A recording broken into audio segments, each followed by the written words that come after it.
Forensic science lab లో జరిగిన అగ్ని ప్రమాదంపై ఫైర్ డీజీ విక్రమ్ సింగ్ మాన్ ఉన్నత స్థాయి మీటింగ్ ఏర్పాటు చేశారు. సమావేశంలో ఎఫ్ఎస్ఎల్ డిపార్ట్మెంట్ అధికారులు, revenue, electricity, cyber security bureau అధికారులు పాల్గొన్నారు. కొత్తగా నిర్మించిన ఫోరెన్సిక్ సైన్స్ ల్యాబ్ బిల్డింగ్ లో మీటింగ్ జరిగింది. కొత్త బిల్డింగ్ లో ఫైర్ సేఫ్టీ నిబంధనలు పాటించారా లేదా అని డీజీ పరిశీలించారు. పూర్తి వివరాలను మా ప్రతినిధి రాధాకృష్ణ మనకు అందిస్తారు. ఫోరెన్సిక్ సైన్స్ ల్యాబ్ భవనంలో జరిగిన అగ్ని ప్రమాదంపై ఇప్పటికీ ఒకవైపు నాంపల్లి పోలీసులు కేసు నమోదు చేయగా, మరొక వైపు ఈ ప్రమాదం పైన ఫైర్ డీజీ ఒక సమావేశాన్ని కూడా ఏర్పాటు చేసి అధికారులతోటి చర్చించడం జరిగింది. ఈ భవనానికి సంబంధించి అగ్ని ప్రమాదానికి గల కారణాలను ఇటు ఫైర్ డిపార్ట్మెంట్ సిబ్బందితో పాటు ఎఫ్ఎస్ఎల్ సిబ్బంది కొంతమంది, అలాగే ఎలక్ట్రిసిటీ డిపార్ట్మెంట్కి సంబంధించిన కొంతమంది అధికారులతో కలిసి ఈ సమావేశాన్ని అయితే ఏర్పాటు కూడా చేయడం జరిగింది. కొద్దిసేపటి క్రితం ఆ సమావేశం జరిగింది. ప్రస్తుతం అయితే ఈ ఘటనకు సంబంధించిన దానిపైన ఎఫ్ఎస్ఎల్ అధికారి ఇచ్చిన ఫిర్యాదుపై ఒకవైపు నాంపల్లి పోలీసులు కేసు కూడా నమోదు చేశారు.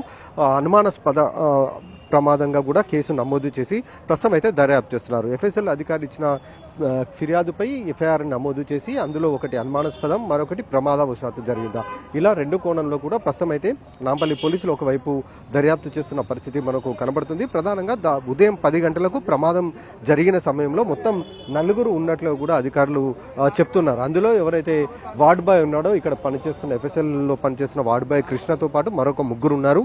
ప్రమాదం జరిగిన వెంటనే కృష్ణ లోపల ఉన్న అగ్ని ప్రమాదం ఏవైతే ప్రమాదాన్ని నియంత్రించే పరికరాలు ఉంటాయో వాటితోటి అగ్ని ప్రమాదం వాటిని మంటల్ని వెంటనే కూడా అదుపు చేసేందుకు ప్రయత్నం చేశారు. కానీ ఆ మంటలు మాత్రం అదుపులోకి రాకపోగా ఒక్కసారిగా చెలరేగాయి. దీంతో అతనితో పాటు ఆ టైంలో ఉన్న మరొక 3 కూడా భవనం నుంచి బయటికి పారిపోయి వచ్చారు. ఆ తర్వాత అధికారులకు సమాచారం అందించడం, ఫైర్ సిబ్బందికి సమాచారం అందించడంతో 10:30కు సంఘటనా స్థలానికి దాదాపు 5 ఫైర్ ఇంజన్లు వచ్చాయి. 2 గంటల పాటు శ్రమించి మంటలతో పాటు పొగలను కూడా అదుపులోకి అయితే తీసుకొచ్చారు. ప్రధానంగా మనం చూస్తున్న భవనంకి సంబంధించిన దాంట్లో లెఫ్ట్ సైడ్లో స్టోర్ గది అనేది ఒకటి ఉంది.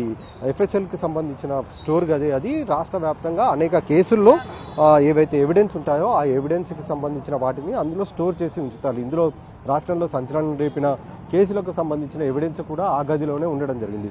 దానికి సంబంధించి ఎప్పుడైతే ప్రమాదం జరిగిందో ఆ ప్రమాదాన్ని తీవ్రతకు అవన్నీ కూడా పూర్తిగా కాలి బూడిదైపోయినట్లు కూడా అగ్నిమాపక శాఖకు సంబంధించిన అధికారులు చెప్తున్నారు. మరి ఆ ఎవిడెన్స్ అంతా కూడా కాలిపోయాయి కాబట్టి మరి కేసులకు సంబంధించిన తదుపరి దర్యాప్తు విచారణ ఏ విధంగా ఉంటుందనేది కూడా చూడాల్సిన పరిస్థితి అయితే ఒకవైపు కనబడుతుంది. మరొక వైపు ప్రమాదానికి జరిగిన సంఘటనకు సంబంధించి భవనం ఏ విధంగా ఉంది, నెక్స్ట్ ఈ భవనంలో కొనసాగించాలా లేదా అనేది కూడా ఒకవైపు అధికారులు ఆలోచిస్తున్నారు. ఎందుకంటే ఇప్పటికే ఈ భవనానికి సంబంధించి కొత్త ఎఫ్ఎస్ఎల్కి సంబంధించి ప్రస్తుతం మనం చూస్తున్న అగ్ని ప్రమాదం జరిగిన భవనం వెనకాలనే కొత్త భవనం కూడా నిర్మిస్తున్నారు. ఆ భవనానికి మార్చే అవకాశం ఉంది. కాబట్టి నెక్స్ట్ ఏం జరుగుతుంది అనేది కూడా చూడాల్సి ఉంది. ప్రస్తుతం ఒకవైపు నాంపల్లి పోలీసులు అయితే ఈ ప్రమాదం జరిగిన ఘటనపై దర్యాప్తు చేస్తూ ఉన్నారు. కెమెరాని సీతారాం బాబుతో రాధాకృష్ణ, ఎన్టీవీ, హైదరాబాద్.